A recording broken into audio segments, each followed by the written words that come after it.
Sports Flash TV na may dati. Ito ay lagi kang panalo, bakbakan na sigurado, mga balita. Ang banat ni Casimero kay Inoue versus Duhaney at Saul Sanchez.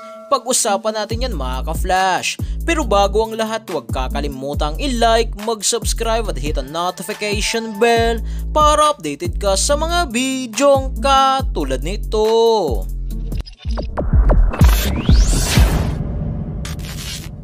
So naganap na nga po mga ka-flash ang naging press conference ni former 3 Division World Champion Angas ng Pinas, General Cuadro Alas Casimero sa kanyang nalalapit na laban versus former World Title Challenger Saul Sanchez, naggaganapin sa October 13 sa Yokohama, Japan. Dito ay sinabi nga po mismo ni Casimero na syempre ako ang mananalo sa laban. Tatalunin nga raw niya si Saul Sanchez. Dito ay hindi rin talaga nakaligtas ang The Monster ng Japan na si pound for pound rank number 2 sa buong mundo at kasalukuyang undisputed super bantamweight world champion na Naoya The Monster Inoue. Napaliwanag ni Casimero na dito sa laban na ito ay ipapakita ni Casimero sa kung sino nga raw siya talaga, kung gaano siya kalakas at ibibigay lahat nitong makakaya sa bakbakan upang maipakita kay Inoue at sa mga Japanese boxing fans.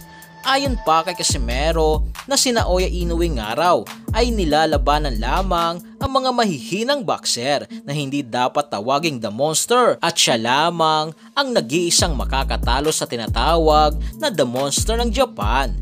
Dagdag pa nito para sa mga Japanese boxing fans na manood nga raw sila sa laban. Isang magandang laban nga raw ito at ang target dito ni Casimero ay isang knockout at kung mangyari nga raw ito ay paniguradong mas lalong matatakot sa kanya si Naoya Inoue. Na dahil dyan sakaling maisipan nga raw ni Inoue na hindi o ayaw talaga siyang labanan, ang records nito ay magiging walang kwenta dahil sa patuloy na pag-iwas nito. Pero bago nga raw mangyari ang Casimero versus Inoue, ayon kay Casimero ay uunahin muna niya si Saul Sanchez sa October 13 at isusunod nito si Naoya Inoue na dapat nga raw manood si Inoue sa laban ni Casimero.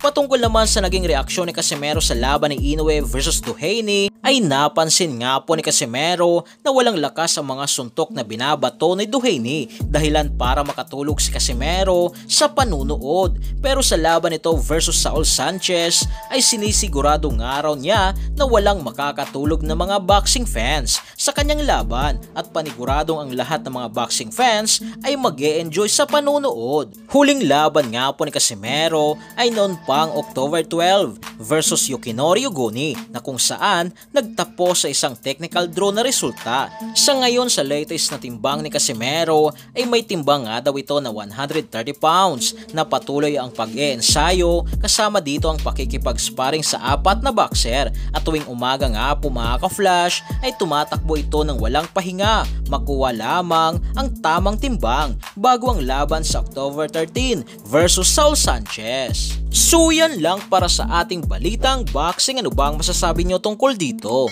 Para sa inyong komento at reaksyon ay komento nyo na sa baba. Hanggang sa muli, ito ang The Sports Flash TV.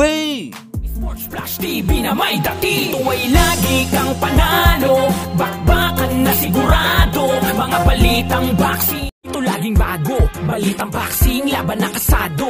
Di papahuli pagdating sa bakbakan, mga pambato na patuloy ang laban. Sasaliksikin ang bawat babalita, talagang diin, bawal ang mahina sa loob ng ring. Merong pambihira, mga kamao na nagiging bida.